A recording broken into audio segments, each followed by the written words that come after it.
우리가 성경책을 보면요, 요즘 나온 성경책은 예수님의 말씀은 빨간색으로 그렇게 표시되어 있죠.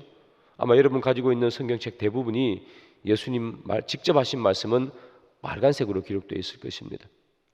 그래서 오늘 요한복음 17장을 보시면 1절 앞부분 제외하고는 끝절까지 전부 다 빨간색으로 그렇게 표시되어 있을 것입니다. 오늘 요한복음 17장은 처음부터 끝까지 예수님의 말씀이 기록되어 있습니다. 특별히 말씀 가운데서도 예수님의 기도가 기록되어 있는 것이 바로 오늘 본문입니다. 오늘 본문을 마치고 그 다음 장인 요한복음 18장으로 가면 그때부터 예수님께서 잡히시고 고난받는 이야기가 나타납니다.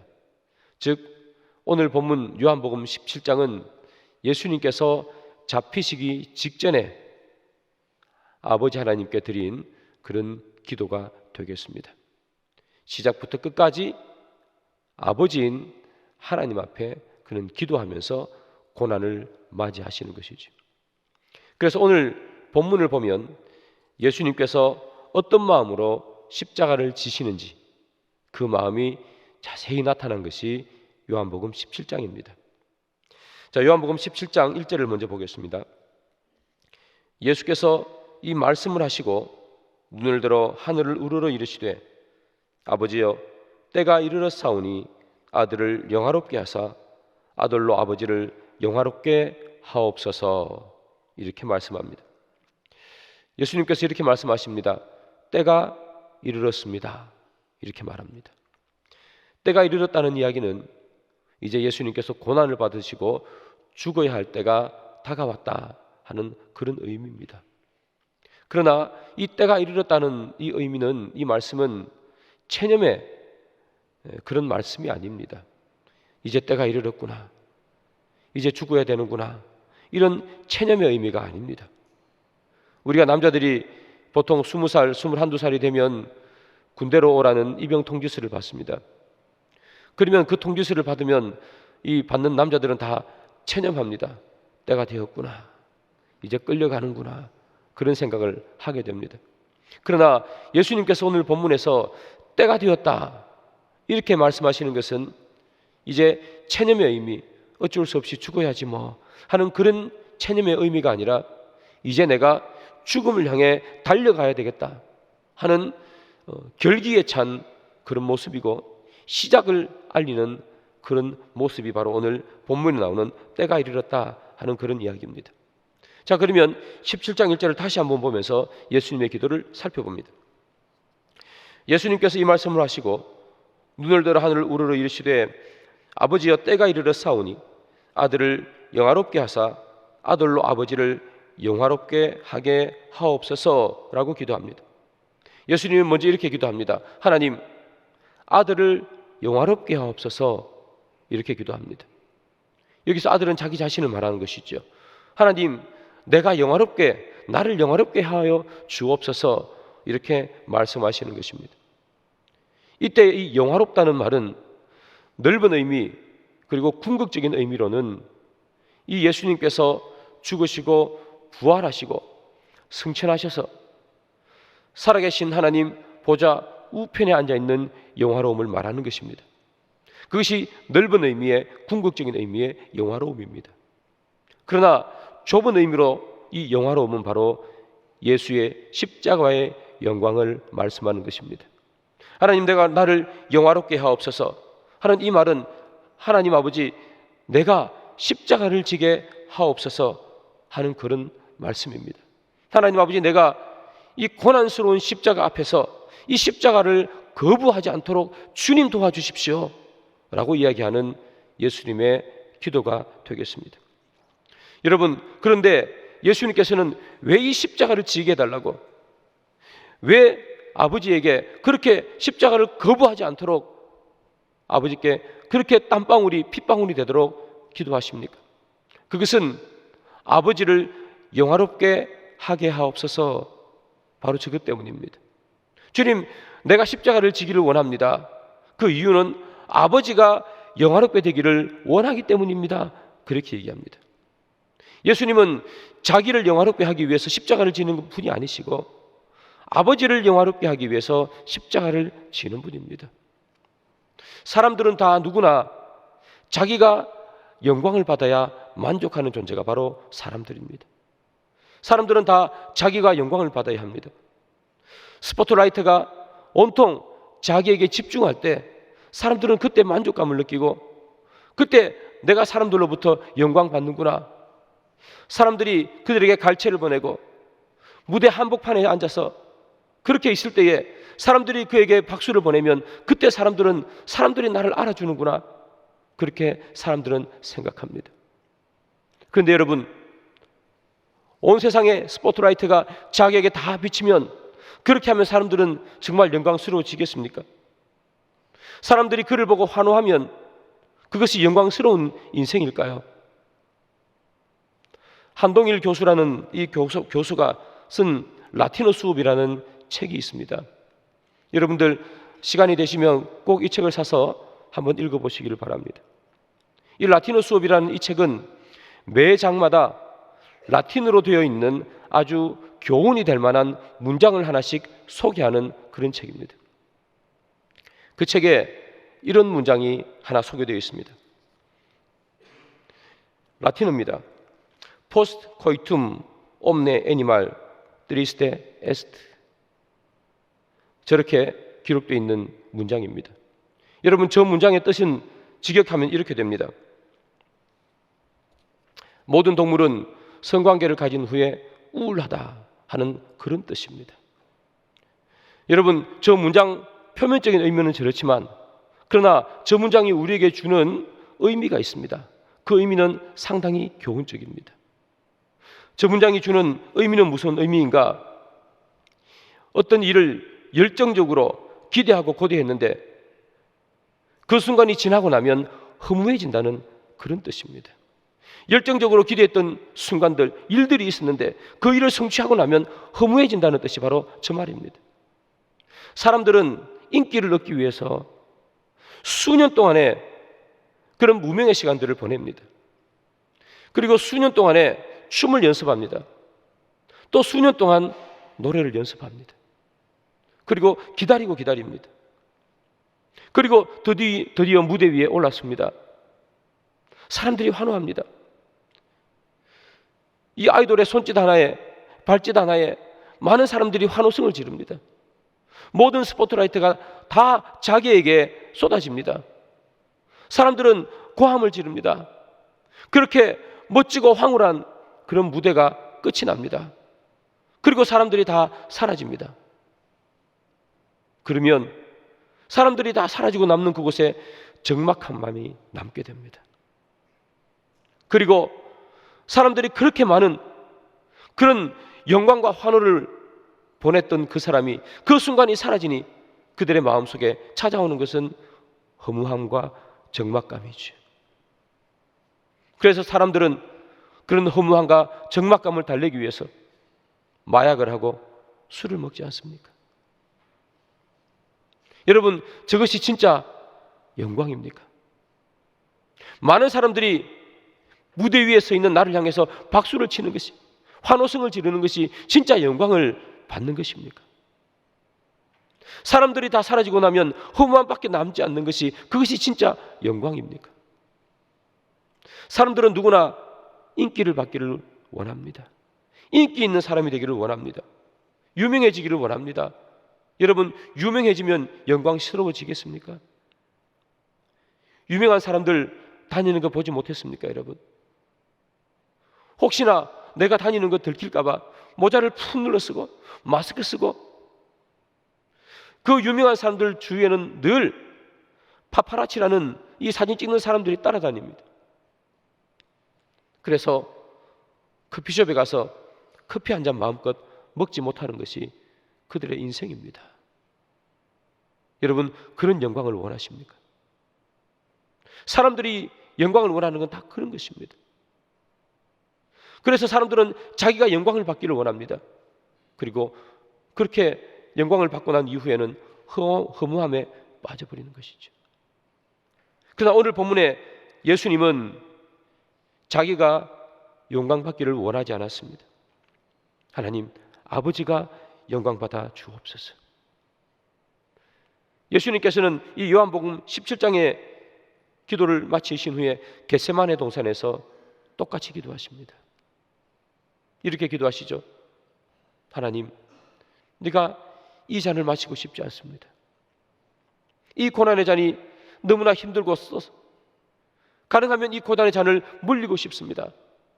그러나 아버지 뜻대로 하옵소서. 그렇게 말하지 않습니까? 아버지 뜻대로 하옵소서가 무슨 말입니까? 아버지 뜻이라면 십자가를 지겠습니다. 아버지의 뜻이라면 내가 이 십자가를 거부하지 않겠습니다. 아버지, 내가 이 고난 때문에 이 십자가를 거부하는 이 일을 하지 않도록 도와주십시오. 그렇게 기도하는 것이 예수님의 기도 아니겠습니까? 예수님은 죽음을 앞두고 그렇게 기도합니다. 아버지의 뜻대로 하옵소서. 내 영광이 아니라 주님의 영광을 나타내기 위해서 내 뜻대로 하지 마시고 아버지의 뜻대로 하십시오. 이것이 예수님의 기도였습니다. 우리는 이렇게 기도합니다. 내 뜻을 관철시키기 위해서 아버지의 뜻마저 꺾어버리려고 우리는 기도합니다. 때로는 밥도 먹지 않고 금식이라는 이름으로 내 뜻을 관찰하기 위해서 몇 날 며칠 우리는 기도합니다. 아버지의 뜻이 무엇이든지 간에 상관없습니다. 주님, 내 뜻을 따라 주십시오. 우리는 기도할 때 아버지의 뜻을 신경 쓰지 않습니다. 내 뜻이 중요했습니다. 내가 영광받는 것이 중요했고, 내가 성공하는 것이 중요했고, 내가 높아지는 것이 중요했고, 내가 유명해지는 것이 중요했습니다. 그러나 십자가 앞에서 예수님은 자기 자신을 드러내지 않습니다. 그가 영광받기를 원하지 않았고, 그가 유명해지기를 원하지 않았고, 그가 드러나지를 원하지 않았습니다. 하나님, 내가 죽어 없어져도 그것이 주님께 영광이 된다면 주님, 나로 하여금 이 잔을 마시게 하옵소서. 아버지의 뜻대로 하옵소서. 그렇게 말하지 않습니까? 사랑하는 여러분, 세상에 누가 고난받기를 그렇게 땀방울이 핏방울이 되도록 기도하는 사람이 세상에 어디에 있습니까? 여러분, 세상에 누가 그렇게 핍박받기를 땀방울이 핏방울이 되도록 기도하는 사람이 세상에 어디에 있습니까? 근데 예수님께서는 왜 그렇게 기도하십니까? 왜 십자가를 지기 위해서 예수님은 그렇게 기도하십니까? 십자가를 지는 예수님은 고통을 느끼지 못하시는 분이라서 그렇습니까? 십자가쯤은 거뜬하게 지고도 남을 체력이 있기 때문에 예수님께서는 그렇게 얘기하십니까? 그렇지 않습니다. 예수님은 극심한 고통을 느끼셨고 예수님은 참을 수 없는 아픔을 느끼셨습니다. 그럼에도 불구하고 왜 예수님께서는 십자가를 지게 해달라고 그것을 포기하지 말도록 기도했습니까? 아버지의 영광 때문입니다. 그 십자가를 짐으로 말미암아 세상 사람들이 모두 다 예수님께 영광을 올려드리기를 원했던 것이 아니라 아버지께 영광 돌리기 위해서 예수님은 그렇게 십자가를 지셨습니다. 사랑하는 여러분, 우리는 하나님의 영광을 위해서 무엇을 하고 살아갑니까? 우리는 하나님의 영광을 위해서 십자가를 질 수 있습니까? 우리는 하나님의 영광을 위해서 자그마한 손해를 감수할 수 있습니까? 우리는 하나님의 영광을 위해서 자그마한 고통도 인내할 수 있습니까? 우리는 이렇게 이야기합니다. 하나님, 내가 잘 되는 것이 하나님께서 영광받는 길입니다라고 우리는 이야기합니다. 예수님 믿는 내가 잘 살아야 하나님께 영광 돌리지 않습니까? 라고 우리는 이야기합니다. 하나님, 내 아들이 좋은 대학 가야지만이 예수님께 영광 올리지 않겠습니까? 목사 아들이, 장로 아들이, 권사 아들이 좋은 대학 가야지 세상에 영광스럽지 않겠습니까? 우리는 그렇게 이야기합니다. 그러나 예수님께서는 이렇게 얘기합니다. 아버지, 내가 주님께 영광을 돌릴 수 있다면 십자가라도 지겠습니다. 어떤 고통도 감수하겠습니다. 그것이 예수님의 십자가 앞에서 드리는 기도 아니겠습니까? 사랑하는 여러분, 예수님께서 이 불쌍한 우리를 구원하기 위해서 십자가에 돌아가신 겁니까? 죄 있는 우리를 구원하기 위해서 예수님께서 십자가에 돌아가셨습니까? 맞습니다. 예수님은 불쌍한 우리를 구원하기 위해서, 죄인인 우리를 구원하기 위해서 십자가에서 죽으셨습니다. 그러나 여러분, 그것이 끝이 아닙니다. 예수님께서 죽으신 이유는 우리를 구원해내는 것뿐만 아니라 그것을 넘어서 아버지께 영광 돌리기 위함입니다. 그런 의미에서 이 고난 주간에 우리의 모든 관심이 예수의 십자가를 향해 달려 있을 때, 예수님은 그 모든 고난이, 그 모든 스포트라이트가 자기의 십자가가 아닌 아버지께 영광을 돌리는 건데 옮기기를 원하십니다. 사랑하는 여러분, 이 고난 주간에 예수의 십자가를 당연히 우리는 묵상해야 합니다. 그리고 그 예수의 십자가에 감사해야 합니다. 그 십자가에 달리신 예수님을 바라보며 눈물을 흘려야 합니다. 그러나 거기서 그친다면 예수님께서 하신 이 기도, 아버지 나를 영화롭게 하옵소서, 내 영화로운 이것이 하나님 아버지를 영화롭게 하기 위함입니다라는 이 기도를 우리는 성취하지 못하는 것입니다. 사랑하는 여러분, 우리의 기도가, 이 고난 주간의 이 기도가 십자가의 이 고난에 머무른 것이 아니라 그 아들을 내어주신 예수님에게, 그 아들을 내어주신 하나님께 우리의 시선이 또한 옮겨가야 되는 줄 믿습니다. 고난은 예수님만 받은 것이 아닙니다. 십자가에 달린 예수님만 고난을 받은 것이 아니라 그 아들을 십자가에 내어주고 고통당하며 절규하는 아들을 외면하시는 그 예수님도 그 시간에 동시에 고통당하신 것입니다. 예수님은 그의 고난을 통해 하나님께 우리의 눈이 돌아가기를 소원하십니다. 사랑하는 여러분, 우리의 눈이 하나님께로 맞춰지기를 바랍니다. 예수의 십자가에 맞춰있던 우리 눈이 그 아들을 내어준 하나님의 사랑에 우리의 눈이 맞춰지기를 소망합니다. 그래서 고난 때문에 눈물을 흘리는 것을 넘어서 아들을 내어주신 예수님의 사랑에 감사하는 그런 고난주간, 이 성금요일이 되기를 주님의 이름으로 축복합니다. 예수님은 아버지께 영광 돌리기 위해서 그 도구로 십자가를 사용하셨습니다. 그렇다면 이 십자가를 통해서 어떻게 아버지께 영광 돌릴 수 있겠습니까? 요한복음 17장 2절 말씀입니다. 다 같이 한번 읽습니다. 시작. 아버지께서 아들에게 주신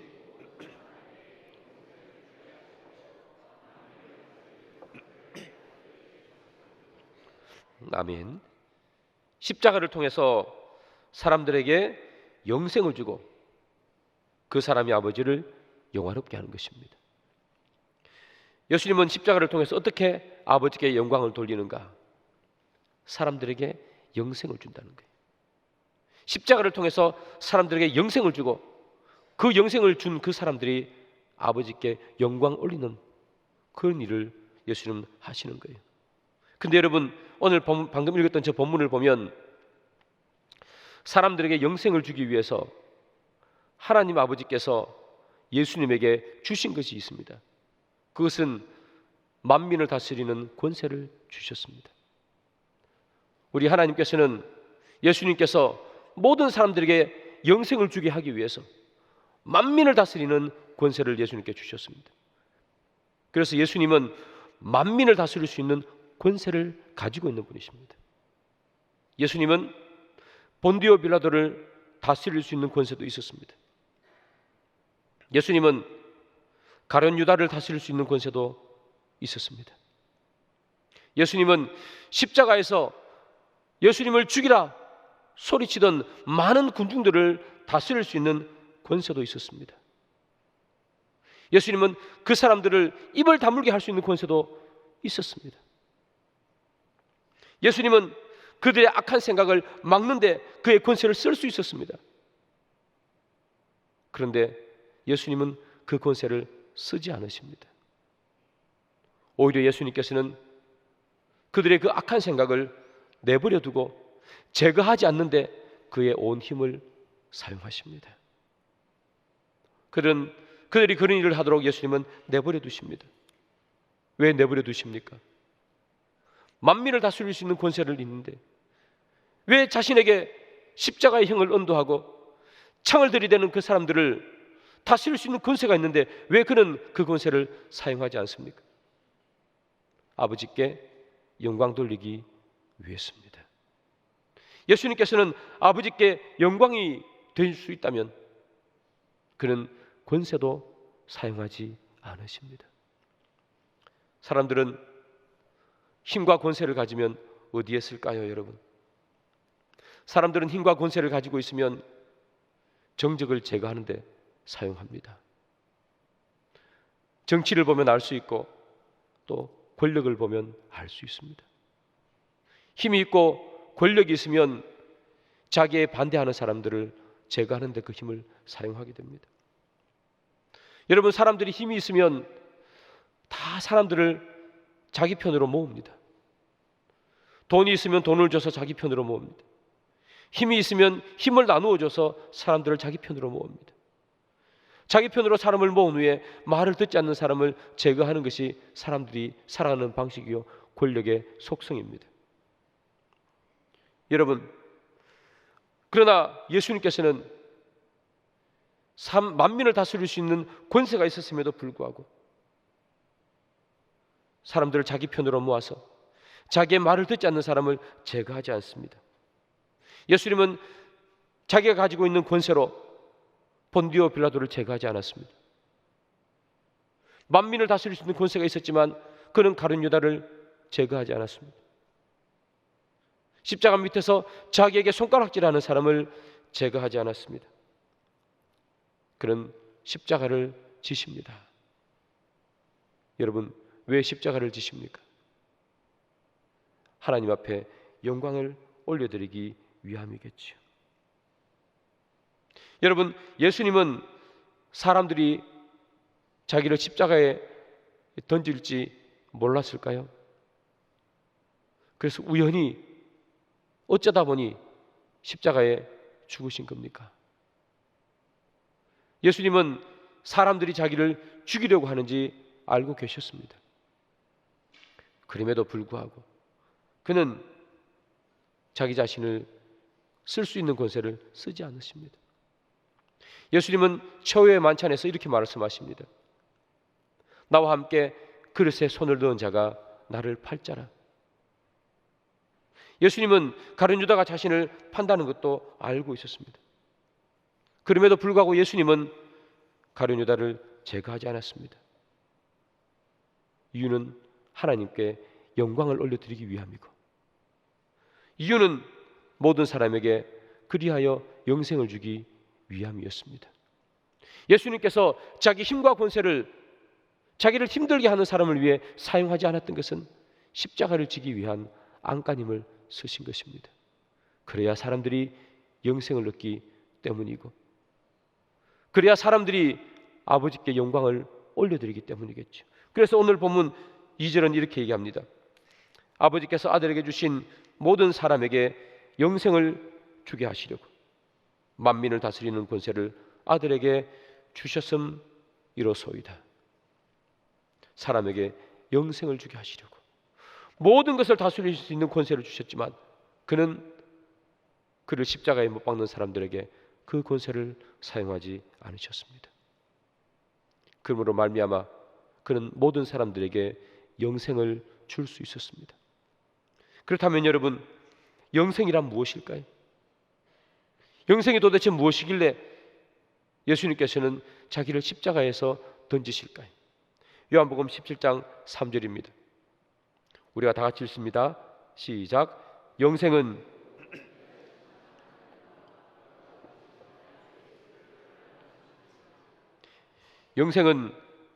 유일하신 하나님과 예수 그리스도를 아는 것이라 그렇게 말합니다.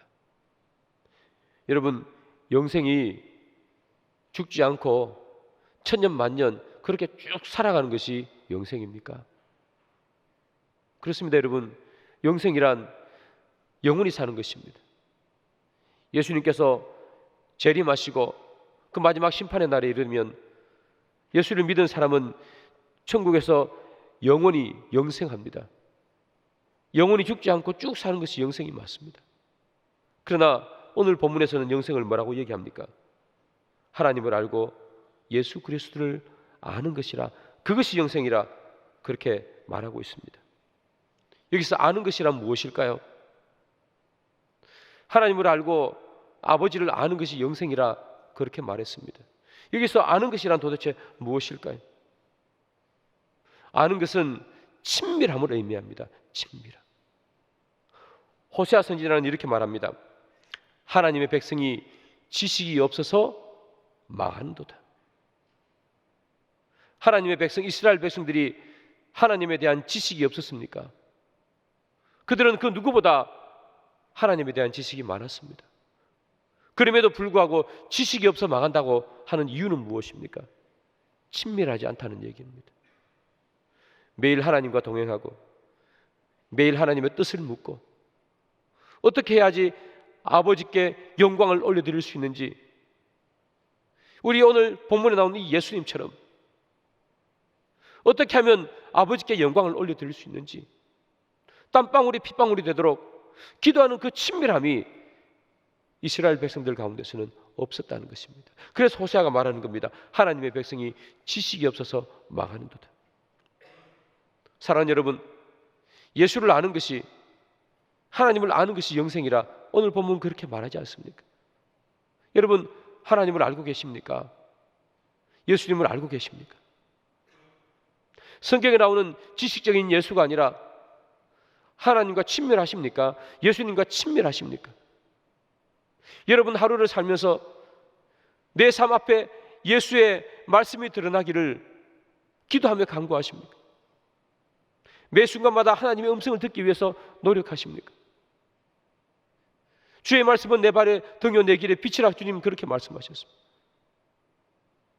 그 말씀의 등과 빛을 비추기를 여러분 그렇게 기도하고 그렇게 달려가십니까? 그래서 우리 주님과 친밀하십니까? 그것이 되어지면 우리는 이미 영생을 얻은 자입니다. 영생은 우리가 죽어서 천국에서 영원히 살아가는 그것도 영생이지만, 그러나 하나님과 아버지를 알면 우리는 이미 영생을 부여받은 자입니다. 오늘 본문은 그렇게 얘기합니다. 주님과 친밀하면 영생이 우리에게 있는 것입니다. 그 친밀함을 위해서 예수님께서는 십자가에 돌아가신 것입니다. 예수님께서 왜 고난을 받으셨습니까? 친밀하기 위함입니다. 우리와 하나님과는 원래 멀었었습니다. 그 간격이 이루 말할 수 없이 넓었습니다. 그러나 예수님께서 십자가에 돌아가심으로 말미암아 주님과 우리 사이에 막혔던 담은 사라지고, 주님과 우리 그 둘은 드디어 하나가 되었습니다. 그리고 우리는 그 하나님을 바라보면서 아바 아버지, 아빠 아버지라고 부를 수 있게 되었습니다. 아빠 엄마보다 더 친숙하고 친밀한 표현이 어디에 있습니까? 아빠, 우리는 예수님 때문에 하나님을 아빠라고 부를 수 있게 되었다는 거죠. 사랑하는 여러분, 예수님 여러분들의 아버지 되십니까? 여러분들이 하나님을 부를 때에 아빠 이렇게 스스럼 없이 부를 수 있습니까? 여러분 주님과 친밀하다면, 그렇게 스스럼 없이 부를 수 있다면 우리는 이미 영생을 소유한 자가 아니겠습니까? 예수님께서는 우리에게 이 영생, 이 친밀함을 주기 위해서 예수님은 십자가에 죽으신 것입니다. 단순히 우리 천국 보내는 것이 목적이 아니라 우리 영원히 살기 위해서, 영원히 안 죽고 산대, 병도 없고 아픔도 없대, 그것을 위해서 죽으신 것을 넘어서 하나님과 친밀하지, 늘 하나님과 동행하는 삶을 살기 위해서 주님께서 십자가에 죽으신 것입니다. 예수님께서 우리를 그렇게 만들기 위해서 십자가에 죽었습니다. 그러면 우리가 해야 되는 것은 무엇입니까? 우리는 하나님께 영광을 돌려야 하는 것입니다. 그래서 오늘 보면 17장 1절에는 이렇게 얘기하지 않습니까? 아버지, 때가 이르렀사오니 아들을 영화롭게 하사 아들로 아버지를 영화롭게 하게 하옵소서.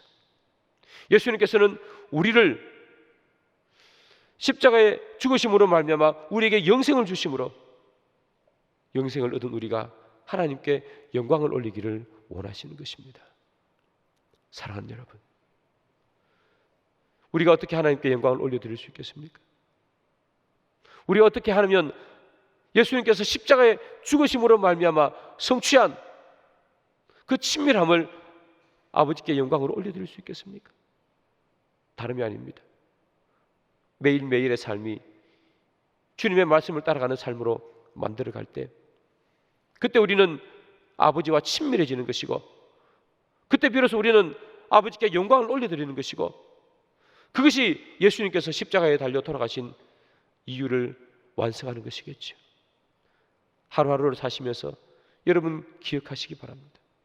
이 하루가 예수님께서 죽으심으로 말미암아 나에게 주어진 그 하루라는 사실을, 그 하루 동안에 예수님께서는 우리가 아버지와 친밀해지기를 원하신다는 사실을, 그래서 주의 말씀을 듣기를 소원하시고 주의 말씀에 귀를 기울이시는 우리 교회 모든 성도님 되기를 소망합니다. 오늘 본문을 통해서 예수의 십자가를 살펴봤습니다. 예수님은 이 십자가를 지심으로 말미암아 자기 자신에게 이익이 된 것이 하나도 없습니다. 예수님은 자기 자신을 위해서 십자가를 지지 않았습니다. 십자가를 지면서 그가 영광 받은 것도 아닙니다. 아버지 영광 받으시옵소서. 그는 그 십자가를 통해서 자기가 영광 받기를 원하지 않았습니다. 그가 십자가를 지면서 어떤 이득을 취한 것도 없습니다. 예수님은 그 십자가를 짐으로 말미암아 이룩한 것은 우리에게 영생을 선물해 주신 것이고 하나님 아버지께 영광을 올려드린 것밖에 없습니다. 예수님이 하신 것은 자기 자신을 위해서 한 것이 단 하나도 없습니다. 오로지 우리에게 영생을 주시고 하나님께 영광 올려드리기 위해서 그는 자기 자신을 다 던지신 분이십니다. 사랑하는 여러분, 예수님은 이것을 이루기 위해 고난을 회피하지 않게 해주십시오. 그렇게 오늘 본문에 아버지여 때가 이르렀사오니 이렇게 기도하시는 것입니다. 말씀의 결론을 맺습니다. 사랑하는 여러분, 우리가 예수님의 이 은혜를 분명히 기억하시길 바랍니다. 그래서 우리도 우리의 영광을 위해서 살아가는 인생이 아니라 하나님의 영광을 위해서 살아가는 인생 되기를 원합니다. 때가 이르면, 그때가 우리에게 찾아오면 아버지의 영광을 위해서 나를 던질 수 있는 그런 여러분들이 되기를 소망합니다. 내가 움직이는 것을 통해서 내가 영광 받는 것이 아니라 아버지께 영광, 하나님께 영광을 올려드리기 위해 소망하는 여러분들, 아버지의 영광을 위해서라면 이 예수님처럼 고난도 손해도 감수할 수 있는 그런 저와 여러분들이 되어서 우리를 구원하시고 우리를 살리신 이 하나님 앞에 우리의 삶 가운데서 영광을 올려드리는 우리의 모두의 삶이 되기를 주님의 이름으로 축복합니다.